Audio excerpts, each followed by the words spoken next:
আসসালামু আলাইকুম। Hello everyone, আমি এসেছি নরসিংদীর একটা ফ্যাক্টরিতে।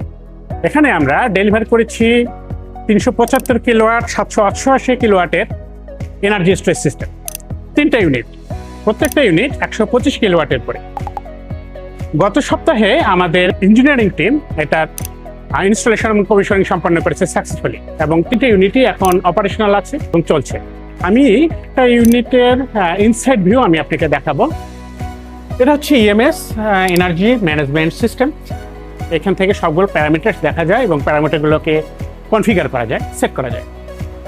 এই হচ্ছে ইনসাইডের ভিউ। এগুলো হচ্ছে লিকুইড কুলিং ব্যাটারি।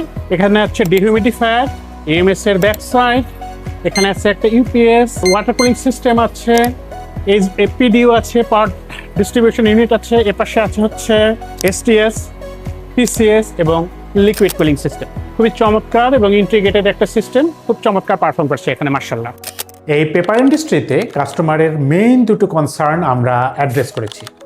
প্রথমটি হচ্ছে seamless power delivery like UPS, দ্বিতীয়টি high diesel generator operation cost. Power আউটেজের কারণে এখন সেন্সিটিভ মেশিনগুলো আর কখনোই বন্ধ হবে না, এবং 2 থেকে 3 ঘন্টা ব্যাকআপ সাপোর্ট ইনশিওর করবে ডিজেল জেনারেটর আর চালাতে হবে। আপনি ঠিক কী ধরনের চ্যালেঞ্জ ফেস করছেন অনুগ্রহ করে আমাদের জানান এবং যথাযথ সলিউশন ডিজাইনের সেবা নিন।